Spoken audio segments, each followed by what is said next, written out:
This week on the Old School RuneScape update, the Royal Titans arrive as Old School's newest mid-level PVM boss.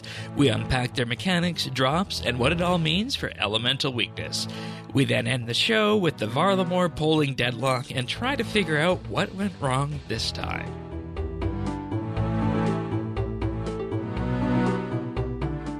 This is the Old School RuneScape update, episode 64, recorded Saturday, February 8th, 2025. Royally out of control.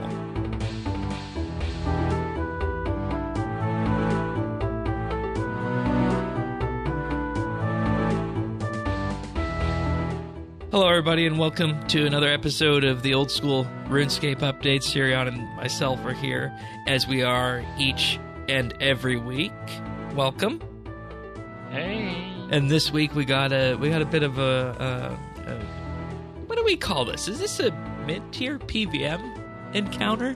Would that be the best way to put the Royal Titans? Mid-tier? Yeah, Okay. mid-game, for sure, yeah. Okay. We'll go over the Royal Titans this week. We'll also go over a few of the other little bits and bobs, including the Forestry Consolation Prize, as I've been calling it, and the what feels like the endless iterations of rewards for Varlamore. The Final Dawn, but of course, if you want to follow along, we do have full show notes available over at update.show/OS. You can also subscribe to the podcast there on your favorite podcast listening service. We're on all of them. That's how you get the show if you want it delivered automatically to you when the next one arrives. Also, we have a Discord at update.show/Discord, and the friends chat can be found in game at BitsBytes. Alrighty, Royal Titans. We first heard about these at the Summer Summit, and lo and behold, here they are. Mid-tier PVM update, which conveniently enough, for us fits right at the bounds of where we are. I know mid-tier fits squarely into my MO right now, and I think you would say that yours is, you're probably ready to move from mid to high, right? Based on where you're at? Yeah, upper mid-tier, Okay. I would say. Okay, fair enough. And how do we feel about let's just break this apart here. You access them through the Asgardian Ice Dungeon, and you have two Titans that you have to bring down while dodging various specific mechanics. Environment-wise, how do you feel about the fight that we have there, the fight arena? Environmental-wise, oh my god, you had to start with the worst part. Oh, okay. I thought it was okay myself. I mean, the environment is okay. It does feel a little bit underwhelming compared to what we've seen today. Like in a sense, like I think it's a really good boss fight, but the environment, the lack of new music, and all of that feels like this was a little bit bottle content. Sort of quickly put together, made out of existing assets. Because when you look at it, like how difficult is it to iterate on a giant, right? Yeah, kind of in that regard. And for that reason, I don't necessarily see that as a problem, that it's a bit simpler in that way. I think it's more about the mechanics and what this boss is trying to do. I don't know if you, yes. if you would, okay, you agree yes. with that, because yes. I'll say, for the better part of the time we've been doing OSR's update, we've had a series of PVM content that was effectively designed to teach various aspects of PVM, like Scurious was a focus on prayer switching. Here, we have a focus on gear switching in that regard. And then there's things that are a bit beyond that, like the dragon boss that people said was a dragon in Varlamore. That's uses a bit of that leans into that again at the mid-tier content level.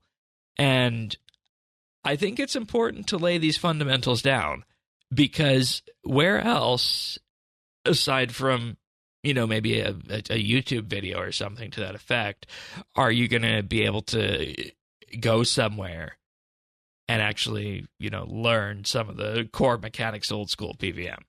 And I think I said the same thing on the Scurious episode, but I'm saying it again. Yeah, I feel the Scurious boss fight never really worked for me. Like we did that. I did that fight when the boss came out, and it felt a little bit too random, and it a little bit. I mean, not punishing necessarily, but I don't know. It wasn't really a pleasant teaching experience. And then they released the Moons of Peril. That was the other one, yeah. And that one taught me movement, and I liked that much better. I think that, to me, that was much more approachable, despite the fact that it was more punishing. It felt, a little bit more, doable. and I think what it comes down to is pacing, because I feel as though Scurious is a lot faster than the Royal Titans. I don't think it's necessarily. I mean, it is faster, but I think it's more random. I mean, like the reaction timings that you need I feel like they're faster on Scurious. Maybe, yeah, but that's in general the case with things like prayer switching. You just Have you done Jad, Shane? Yeah, obviously, numerous times on various incarnations of RuneScape. Yeah, you know that prayer switching comes with quick response times. Yeah, I don't know. Yeah, if only there was a way to make those, response times faster based on, Yeah, not UI. I do like what they're going for with this boss. I don't know if the giant boss, like, they went with the giant boss theme, and we already have 2 giants, and so it's a little bit weird because now the different giant bosses have sort of different roles in the game, but that's just splitting hairs at this point. I do like that they're trying to put this content in the game, and it's, to me, it's a trend. We're also seeing with what they're trying to do with adding the crabs as a Slayer task, for example, right? Like, it just makes sense for players to get introduced to these mechanics, even if they perhaps have to learn from a third-party source what exactly switching is. It's still a good practice ground. So I do like the idea. I just don't know if the implementation is as good as I expected. Like, I expected this update to land after RuneFest originally, and given all of the cool art, I thought we would have a cool new environment and a cool new soundtrack and a cool new, lots of cool new effects. No, it's just on a few squares between right outside the Ice Giant dungeon. So yeah, exactly. And all kudos to them. You have to be efficient with your dev time, and if you can stretch those assets to get a new boss out of it, that's great. But it's not really what I signed up for. That's sort of, and I think the mechanics themselves. I mean, I don't know if you want to go into that. Yeah, right I was going to actually go right there. The mechanics. I feel, are a little bit. I don't think they're the best implementation of what they could have done to teach you a boss around gear switching. Okay, right? Yeah. One of the criticisms I saw, and I kind of agree with it, like, oh boy, another Scythe boss, right? Because if you look at all of the PVM encounters that we have gotten in the past, I don't know, year or so, all of the Varlamore stuff, it's all melee based, right? Colosseum, at least you do it melee. The Moons are melee boss. Hure is a melee boss. A Moxliato is a melee boss. Like all of the bosses are melee bosses, which. And then you come, which isn't what you see. You don't see as much of that in high tier PVM. Melee? No, I guess not. Which is interesting. And maybe they're trying to compensate, but I don't think you can compensate in the mid game for something that is wrong in the end game Yeah. and vice versa. Yeah. But anyway, and then you get to this point where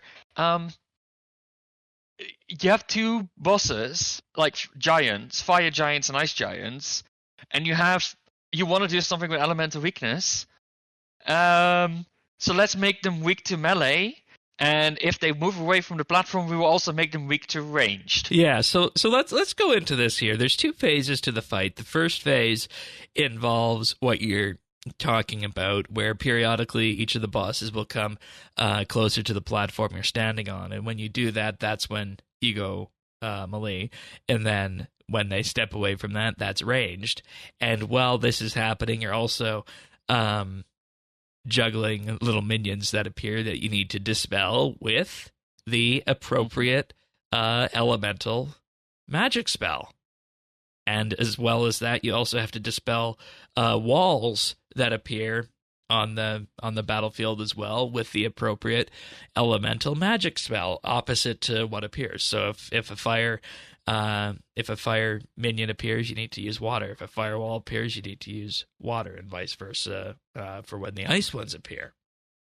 Yeah, I mean, and that's I do like that they assigned different roles to the different combat styles in the encounter, right? Like melee is for doing damage, is kind of what they said, even though the involvement of melee is not as much as I expected, except for in the second phase of the fight.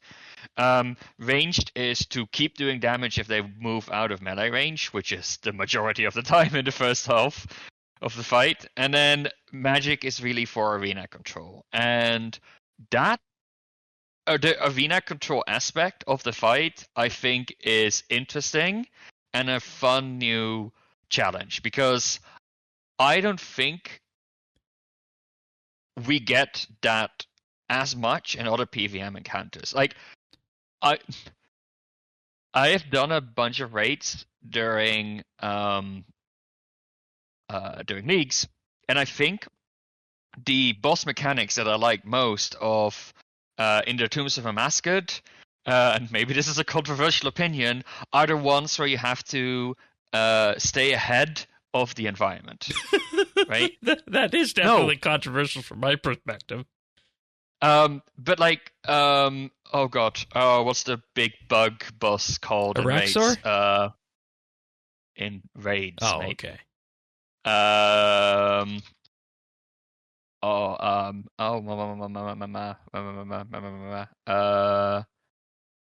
Kefri. There you go. Kefri, for example, is all about arena control, right? So Kefri has a special attack where she basically shoots like a line of mud out from her, and that blocks the arena from the rest of the fight. So if you're not careful, you sort of get locked up in a smaller and smaller pie of the square arena, which makes dealing with all of the other mechanics harder. Right. That I find interesting, right? Akka, I know, is the most hated boss of Tombs. I actually kind of like the Simon Says part, because it's really about positioning and cleverness, and again, understanding the arena. The mechanics in the Olm fight, where you also have to sort of think about positioning, and especially in a team, you have to position relative to each other. All of those things, right? I think those are the most interesting mechanics. Why? Because it's not just, APM. It's not actions per minute or actions per second, right? Like keyboard rattling, being as fast as possible, but it's about converting information to action as quickly as possible. It's really, it's less dexterity based and more sort of interpretation based, if that explains the point. That makes sense. And I guess if we then unwind that for what that means for the Royal Titans, that gets us to a point here where the area control on the battlefield is primarily done with these magic spells, and it's just something that's there rather than something that you can reason with. Is that a good way of putting that? Well, no, it's more like you actually have to sort of dynamically think. It's not. It's not the number of possibilities on the arena and the different ways that the walls can be and the minions can be and where the bosses are at any particular point. You kind of have to think on your feet on, okay, am I going to take the time to douse these flames so I can pass through? Right. Am I going to ignore these minions? Am I going to, like, there's a lot of real-time decision making without focusing too much on reaction times. It's really just fight smarter, not harder, in a sense. So that So shouldn't that be a good thing then? Yeah, no. Okay. I've been raving about how much I enjoy the magic part of the fight. Okay. I felt like maybe we were heading to a point there where we thought maybe magic could have been more of an influence on it. There comes the next thing, right? Like, now let's go back to the thing where we're like, oh, we need to do damage at a distance on these bosses that intuitively have a elemental weakness, right? It's literally a big giant made out of ice and a big giant made out of fire. So logic would stand to reason that the ice one is weak to fire and the fire one should be weak to water. So I'm a little bit disappointed that they pulled ranged into this fight. I think it might have been interesting if they had kept it limited to maybe keep melee. I can see why you want to have like melee for close distance and some kind of range damage type for far away distance, right? Because that's something you can easily control in the arena and in the fight. But then what I would do is I would not necessarily make the switches between all three different parts of the fight, right? Control, speed, and damage. But rather consider, now that we have this whole idea of different kinds of weaknesses for ranged and different kind of weaknesses for melee and elemental weakness, imagine if the two bosses had a really high elemental weakness but really high resistance to the opposite spell. And same with melee. Let's say that, the ice boss is really weak to crush because it's literally ice, right? Yeah. Whereas the fire one, I mean, smashing fire doesn't do much. No. So maybe you need to, I don't know, stab it. Right. But then that's the thing. Which one of those two, stab or slash, is going to be better for fire? I don't know. Make something up. I don't give a damn, right? Like, yeah, I get the point. The nice idea here, right, is you take one style out. So now the switches are reduced to two styles. But within the styles, you still have to switch between water and fire. And let's say crush and stab. So what we have done with this change to the fight, in my opinion, is we have both made it a little bit more entry level on switches, because you actually only have to bring two styles with maybe a weapon switch on top instead of three styles, which is what you have to do right now. Yeah, which I'll say you've made it more thematically appropriate by really digging into, and the Twinflame staff will get rid of one of your switches. Yeah, and I guess the question is, why was it done in the way it was? Was it just to show that you can have a fight with all three styles in it, or? I don't know. I mean, I really don't. That's, to me, it feels like again, and I feel I had the same problem with the Scurrius fight, right? I feel the idea is really good, interpretation, like the final implementation and the interpretation of. I don't know if I necessarily agree, and that I find unfortunate. Okay, that's fair. One of the things that I'm wondering about this is, could this decision have been made based on the other combat encounters that have been added, specifically what the Moon's armor has brought to the game? Because the Moon stuff, let's be real here, the Blood Moon set is probably the most popular of the three sets that came out, and my combat setup that I brought here to the Royal Titans was the Blue Moon top and bottom with the Eclipse Moon ranged weapon. And I feel like that setup between those allowed me, in effect, to make it so that the only real thing that I had to swap in this fight, and I know this is not optimal, but the only real thing I had to swap in the fight was my weapon. And the reason I did that is because I was looking myself to minimize switches. And I haven't run the numbers on this, but I'm wondering, maybe the reliance on ranged for the range phase is due to the fact that it's easier to build a hybrid setup with ranged and melee than ranged and magic, just on how the combat triangle is. Yeah. Maybe that might be it.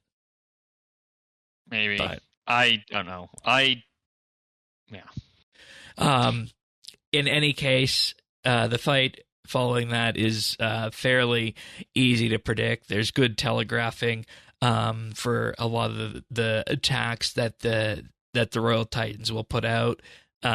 Using melee prayer is fine here. Protect from melee in this case, because obviously this isn't a prayer switching boss. You can prayer switch between things like piety, rigor, and augury if you want to do that, but you'll eat through your supplies quicker on that. And as you DPS the boss down, when one of the Titans first hits about 210 health, you will phase the entire encounter to phase 2, which means that the two Titans will take up spots on opposite ends of the arena. You will need to handle them with melee. And the interesting part about this phase is that there will be occasionally periods on the map where you need to move to what is a safe spot. Otherwise, you'll get hit for massive damage if you don't move out of the way. And I wanted to try this, and I got hit for I think it was around 20 per shot when I was standing outside the safe spot. So that was done intentionally in that regard. And throughout this phase, the minions will continue to spawn, and you need to dispatch them as you feel necessary in that. And you're also rewarded at this phase for bringing the bosses down relatively at the same time, because if you bring one of them down before the other one will start hitting through prayer. So when it comes to phase 1 versus phase 2, which do you prefer? To me, phase 2, the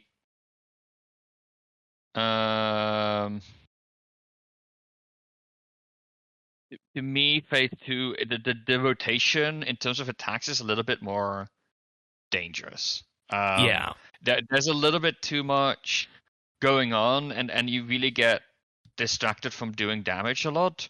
So that's why I think it's valuable trying to keep both of the Titans like as close to that threshold as possible to minimize the duration of the second phase. See, that's interesting, because I thought the second phase was easier personally. Yeah, no, I don't know. I was just doing maybe I was just doing all of the control, and you were just running around and hitting them. We did try and split the control aspect up a bit, because we did duo it. Yeah. Did you go back after first solo kill? No. Okay. I'm waiting for combat achievements to come out. Yeah, that makes sense. That makes sense, honestly. Yeah. But I feel like phase 1 is probably more interesting than phase 2, but I personally felt like maybe phase 2 was a bit more cruisy for me. But in any case, the thing is, you go into the spot where you take no damage, you wait there, and then you run back, you do a few hits. Now you're dealing with the minions. Oh, now you're running back to the spot, you do a few hits. It just felt like you're not really getting the damage out. Whereas in the earlier phase, because like the only thing you really have to worry about are the minions, and they don't spawn as frequently, you can focus a little bit more on just doing damage. Yeah, okay, that's fair.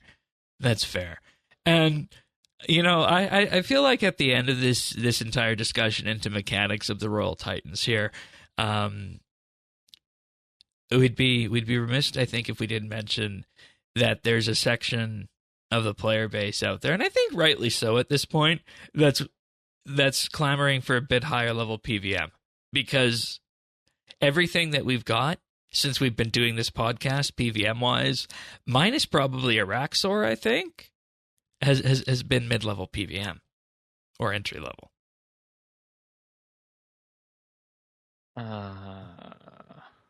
It's true. Yeah, that's true when you think about it. And I feel like as well that to a degree, that's okay. And the way it's been put before is that you need to be able to create that on-ramp to PVM, or else you really can't make those high-level PVM encounters that people actually want. And I view this as one of those on-ramps. And I know this sounds like wishy-washy game design-y kind of stuff in terms of providing methods in-game for people to learn and things for people to hone their skills with, when a lot of people would just say, oh, go out there and, look up a YouTube video or something to that effect. It is just nice to have something in-game that lets people do that. So, lets people learn like that. Yeah. Anything else on the mechanics before we move on to some of the drops?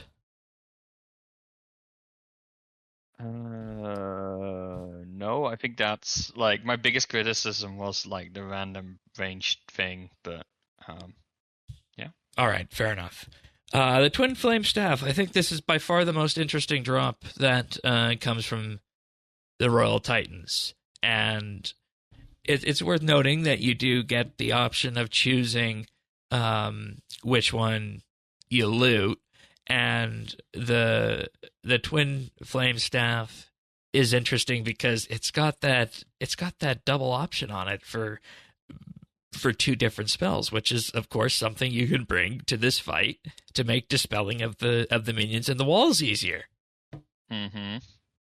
So, are you? We were looking this up, and do you think you'll go for this item? Yep. Okay.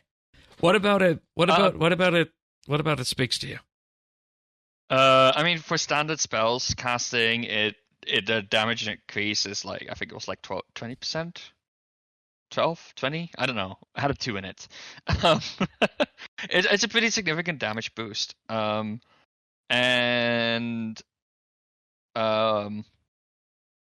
given that I am trying to get a Solver kill in anyway, and trying to do so using the elemental weakness, this works really well for me. Right. The other nice thing is that, yes, it has a slower attack speed, but it has a compensation for it. If you are a little bit like me, you're very twitchy in fights, so you move a lot and you lose a lot of, attacks because of that. Like, realistically, I'm not making use of the 5-tick attack speed in most circumstances, right? Because I'm running, I'm eating, all of that. So I'm kind of already... I think under those circumstances, having a slower attack speed, which is made up for by doing more damage, is actually at my benefit. It sort of reduces the effect of me failing to, So I will go for it probably. I think there's a few. I mean, I think it's a few niche use cases. But before this update came out, we were actually looking at it. For example, at Zora. If you look at Zora, if you do it purely with magic, or at least do the magic face parts with magic, the Sangristi staff was only barely edging out over the normal elemental spells with using elemental weakness. Yeah. With this staff, even the damage increase might be enough to basically make the Twinfire staff best in slot magic item. Yeah, because you get that second hit. At least in a on it. decent price range. There might still be like if you go all the way up Nightmare Staff, I don't know what happens at that point. But before then, it might generally be a really, really good affordable option. So that I think is good. Because the power of it is when you cast the elemental spells, it'll fire off the 2 spells at once, and the second one deals 40% of the damage of the first. So you're kind of in the realm of where you were attack wise, and capitalizing on elemental weakness. And you add all this together, you got a pretty interesting case here, I think. Yep. And right now it's only hovering at 5.5 mil. And my question is, does this go up or down from here? I think it goes. I think. See, this is the interesting part: is that I don't necessarily know that people are going to be lining up to do the Titans, right? No, I don't know yet. I will try and predict the dip and the low point. I don't think the staff is going to end up being very expensive, but well, then we kind of say the same stuff about some of the Moon's armor, I think. I don't know if we said that. Yeah, but even that, it sits at like 3 mil. It's not actually that expensive. So I think the Twinfire staff is going to sit in a similar range. Yeah, and the interesting part about this too, and this will be the last thing I say on it, is that it will correctly choose the right spell to fire based on elemental weakness if you have the runes for both the water spell and the fire spell. So that's a fun option for that. All right. We also, of course, with this have the Deadeye and Mystic Vigour prayer scrolls that came with this update. And, I don't really feel like there's much to write home about on these. I think that these are just that middle step for people who don't have Augury and Vigour yet. Yeah, no, exactly. That's what it is. And I think, for an Iron Man, it makes absolute sense. Right, because Melee had Chivalry at 60. Yes, but also getting Vigour and getting Augury requires you to do Chambers of Xeric. Which is like, so there's this massive gap between you unlock these free spells, like free prayers, right? There's no unlock requirements for them. At level, I don't know, 50-ish prayer, I guess. I don't have the numbers in my head. And then there is this massive sort of requirement gap where you have to get good enough for Chambers of Xeric, and then start, like, good enough to not just do a single kill, right? Single run, but grind it for multiple drops before you actually have access to Augury and Vigour. So, from an Iron Man perspective, it makes a lot of sense that there are intermediate upgrade points. So, yeah. Okay. I think it's okay. A really Okay. That's good. I didn't think of it from that perspective because I'm very much in the mode of just go to Grand Exchange, search for something, and voila, there you go. Yeah. We also have the desiccated pages that are pages that you can convert directly into pages for the Tome of Fire, Earth, and Water. I think it's cool. I mean, the soil pages are already from PVM, of course, but for like the fire and water pages, it makes a lot of sense. Yeah, because you could only really get them to skilling and counter. So yeah, and I think it's just a good thing to fill out the general drop table of with this boss for, because let's be real here, you're probably doing this because you're wanting to sample it, or you're hunting the staff or the prayer scrolls, but it's good to have other things on the drop table as well with that. just running down a few other random bits and bobs quickly. The Giant Soul Amulet teleports you to the boss. It's got some rune items on the table, like the scimitar, plate skirt, runes itself. Golden coal ore, interestingly enough. I got both those drops. Found that one interesting. A few herbs, some seeds at the uncommon end, and then you can also lean into different variants of those sorts of drops depending on which one you loot. So check the wiki tables before you go and determine which one you're going to be wanting to loot, because you get different prayer scrolls from each one, you get different herbs from each one, you get different rune items from each one. It's up to you which one you loot in the end. I don't think we mentioned that initially, but that's the Royal Titans overall. A PVM update that OSRS update is able to cover. You don't hear that every day. Yeah, no, I mean, it's not going to be my favorite boss. No, and even I can feel that, and I can feel that I would get bored of it, just like I got bored of Scurious over time. So, but yeah, overall, I think it's okay. Yeah, it's good. It's good. It fits the spot. That's what I'll say. Yeah. All right. Also this week, Forestry spawn chance for events has been increased by 20% on all trees. They also have changed the drop rates for the golden pheasant egg, fox whistle, and petal garland to be adjusted to 1 in 30 from their respective events. And the golden pheasant egg and fox whistle can now also be purchased from the forestry shop for 75,000 anima bark apiece. And this is the consolation prize, as I call it, from the forestry changes over the previous week, in response to people saying that, well, the events we hop for are primarily there to go for these rarer items, and in the meantime, with that, make it so that forestry events appear more commonly on the rest of the trees. And I feel like the reason I call it the consolation prize is I feel like this is the middle of the road approach, while still keeping in the original integrity changes they wanted to do, and hopefully addressing a lot of the issues that cropped up with those changes 2 weeks ago at this point. Yeah.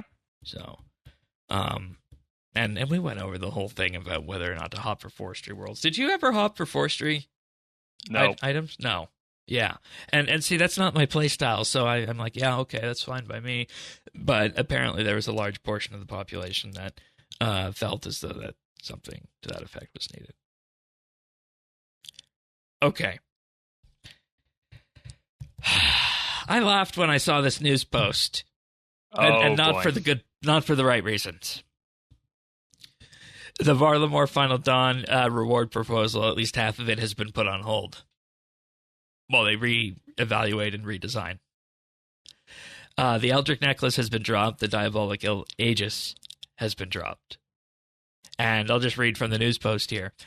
They say, we understand that as a brand new encounter in endgame content, it's so important that it has rewards that you're excited about, and it's clear from your feedback that our offerings just don't hit the mark.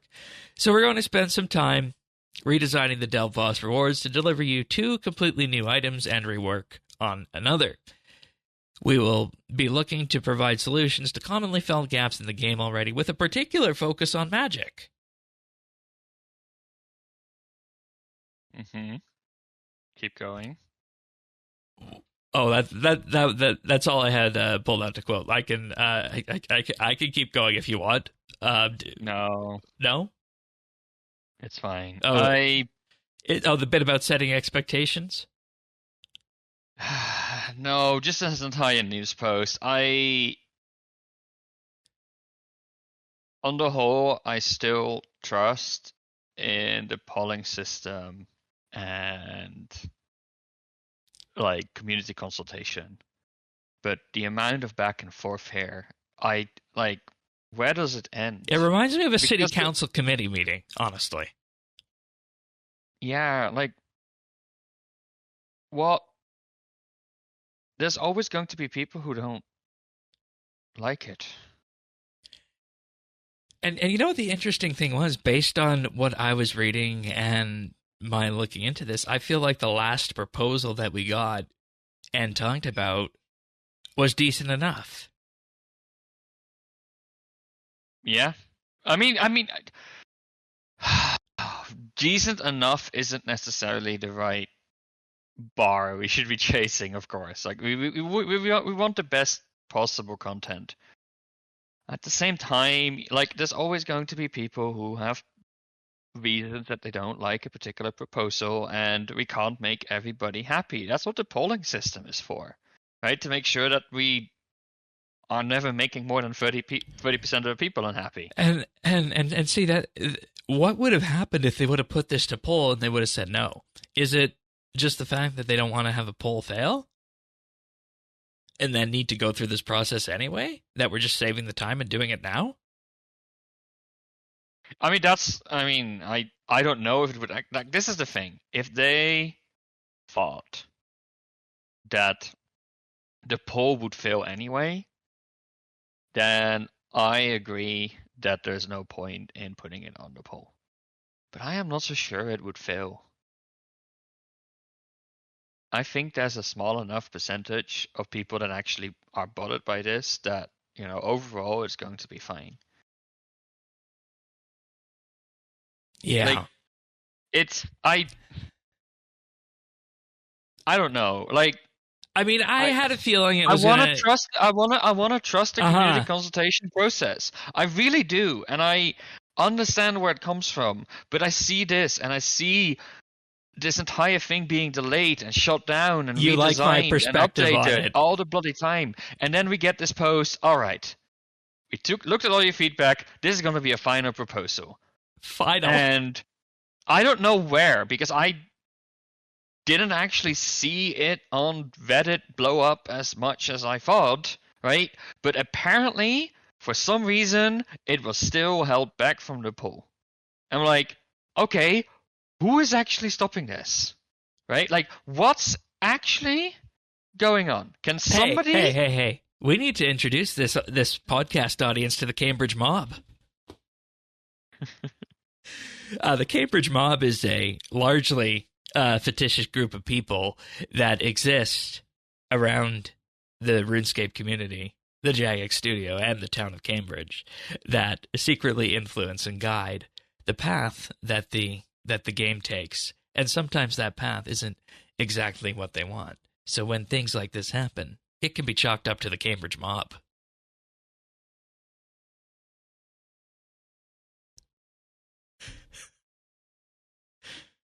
It has long been our go-to for just, throwing something crazy out there when it doesn't make sense on the RS3 show, and I figured we'd introduce the Cambridge Mob to the old school show here with that. But no, and this is the thing. Like, I want to engage with the process, right? But it's really hard if there's from my perspective, opaque box in which apparently there is a bunch of communication happening with Jagex that is severe enough to make them shoot down their own poll. Show me another game that works like that. I mean, that's not an argument. I will reject that. There is no game like old school. So there's no point in trying to be like, oh, but it's unique, we should just do it like all the other games. No. Old school is what it is because it's unique. Period. That doesn't mean it's flawless. No, and this is one of those cases where it's definitely not flawless, because I feel that things are being held back here, and I don't necessarily... I think that at this point, here is, I think, the biggest problem with the polling system. Now, I might be wrong, but bear with me, right? I think the biggest problem with the polling system is that it is always binary yes or no. Sure. We get very few polls that are like, here are the 3 proposals, which of these do you actually want? As in, it's not a multiple choice. Exactly. And I think that would, like, why not just poll, do you want a new cape? Or do you want a new necklace? And then let Jagex See? decide the design? Well, we can pull in multiple stages, or we can have the design of the necklace as it is right now and the cape as it was before, and be like, which of these two do you want? Yeah. Now, if the difference is like less than 5%, now you have a problem, right? But if there's an obvious difference one or the other way, then just go that way. Like that's. But now the choice we have is not between two options; it's between something and nothing. And even if the something isn't perfect, what we're getting now is nothing. This is the problem. No, not ruinous powers. God alignments.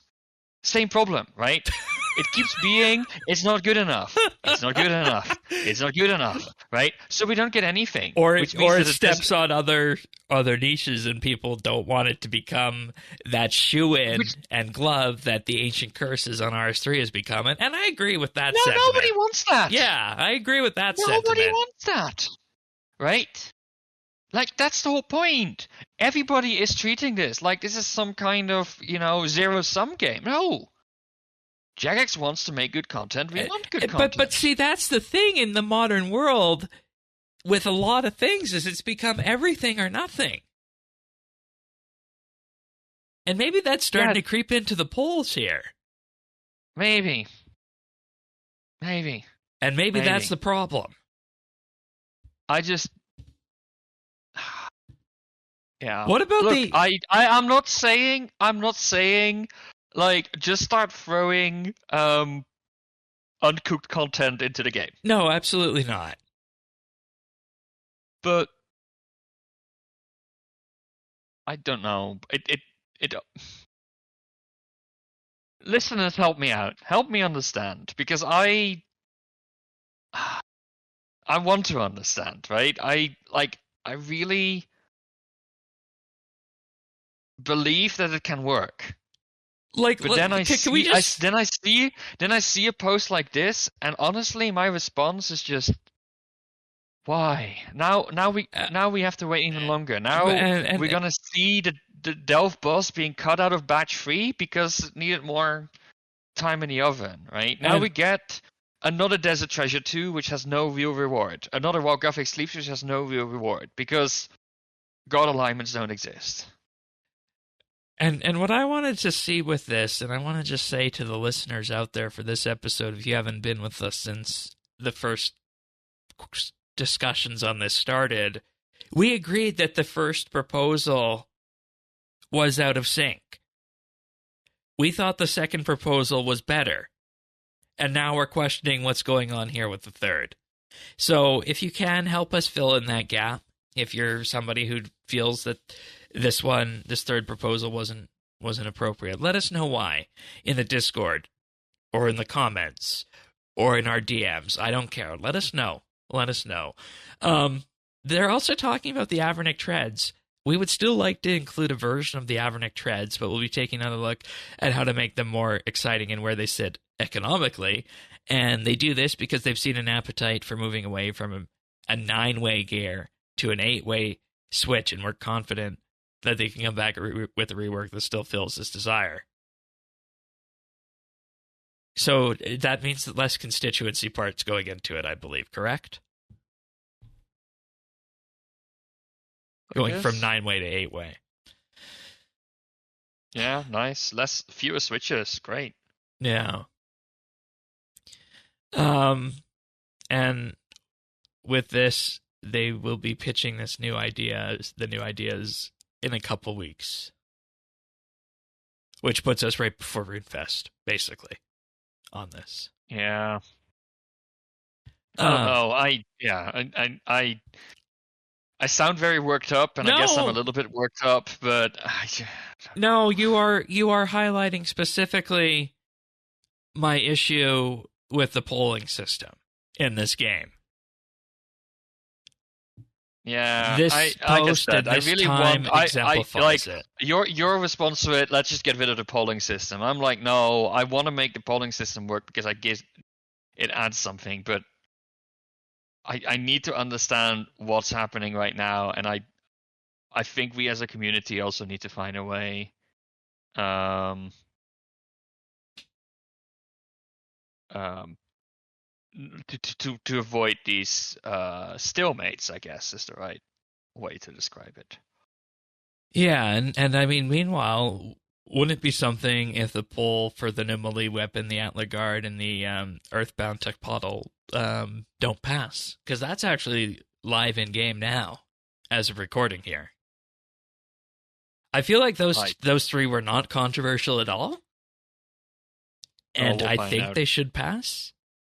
But I mean, based on what we've had here, you never know, right? So, ay. Let us know. Let us know what you think. But I think that's pretty much the end of the prepared remarks for this week, unless you have anything else you want to mention on the Titans or this electrifying poll. No, I think we're good. Alrighty, folks. Well, let us know what you think. Let us know what you think of the Royal Titans, too. You can do that in a myriad of ways. Like I mentioned, you can DM us. I am Shane12088 in game, or I guess at this point, BNB Shane on the group Iron Man. But we also have the Discord at update.show/Discord. Sirion, you can see it on the screen or on the notes about how to spell his name. And, of course, with that, I'll say that if you want the podcast delivered automatically to you each and every week so you can hear our adventures as we go along and hear our discussions about the progress on things like Varlamore rewards, the best way to do that is to subscribe at update.show/OS and then click on your favorite podcast listening service.